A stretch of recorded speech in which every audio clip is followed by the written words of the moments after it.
నమస్తే. తెలంగాణలో 17 పార్లమెంటు స్థానాలకు సంబంధించి కాంగ్రెస్ పార్టీకి ఒక స్థానం మాత్రం చాలా తలనొప్పిగా మారింది. అక్కడ అభ్యర్థి ఎవరైతే బాగుంటుంది అనే దాని మీద ఇప్పటికే రకరకాల చర్చలు, అనేక రకాలుగా అధిష్టానానికి నివేదికలు కూడా సమర్పించినటువంటి సందర్భం.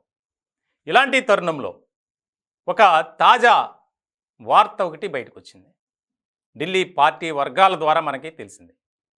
ఖమ్మం పార్లమెంటు స్థానానికి సంబంధించి మంత్రిగా ఉన్నటువంటి పొంగులేటి శ్రీనివాసరెడ్డి సోదరుడు ప్రసాద్ రెడ్డి పేరు ఖరారు అయ్యింది.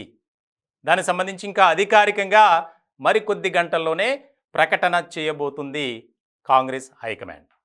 చాలా కీలకమైనటువంటి పరిణామంగా ఇది మనం చూడాలి. ఎందుకనంటే తెలంగాణలో మంచి జోష్లో ఉంది కాంగ్రెస్ పార్టీ. 17 పార్లమెంటు స్థానాలకు సంబంధించి ఎలా అయినా సరే టార్గెట్ 15గా పెట్టుకున్నారు. దీనికి సంబంధించి కాంగ్రెస్ మొదటి జాబితాలో 4 నియోజకవర్గాలకు సంబంధించి అభ్యర్థులను ప్రకటించినటువంటి సందర్భం. మహబూబ్నగర్ నుంచి వంశీచంద్రెడ్డి, మహబూబాబాద్ నుంచి బలరాం నాయక్, అలాగే జహీరాబాద్ నుంచి సురేష్ షెట్కార్, నల్గొండ నుంచి రఘువీర్ రెడ్డి.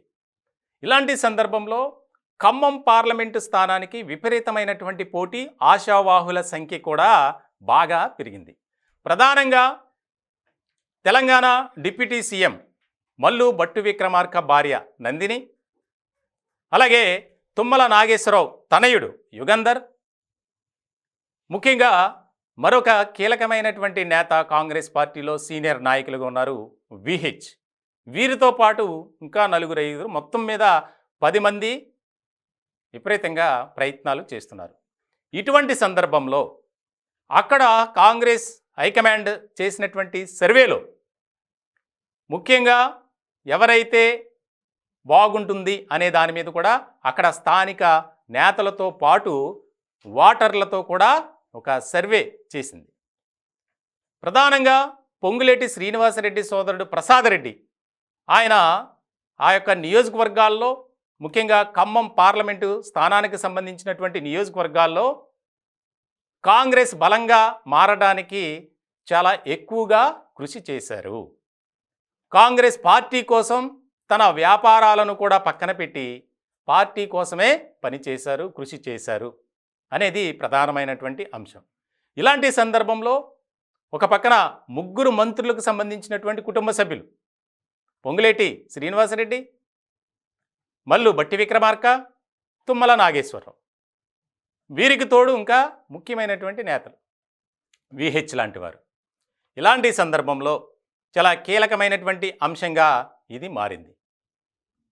ఖమ్మం పార్లమెంటు స్థానానికి సంబంధించి పొంగులేటి ప్రసాద్ రెడ్డిని మరికొద్ది గంటల్లోనే ఖరారు చేయబోతున్నారు. దీనికి సంబంధించి ఇప్పటికే ఢిల్లీ చేరుకున్నటువంటి ముఖ్యమంత్రి రేవంత్ రెడ్డి సుదీర్ఘమైనటువంటి మంతనాలు కూడా జరుపుతున్నారు, చర్చలు కూడా చేస్తున్నారు. ఇంకా 13 స్థానాలకు సంబంధించి అభ్యర్థుల ఎంపిక జరగాల్సి ఉంది. వాటితో పాటే మొత్తం దేశంలో ఉన్నటువంటి పార్లమెంటు స్థానాలు కూడా ప్రకటించే అవకాశాలు కనిపిస్తున్నాయి. మొత్తానికి ఖమ్మం పార్లమెంటు స్థానానికి సంబంధించి అయితే మంత్రి పొంగులేటి సోదరుడు ప్రసాద్ రెడ్డి దాదాపు ఖరారైనట్లే చెప్పాలి.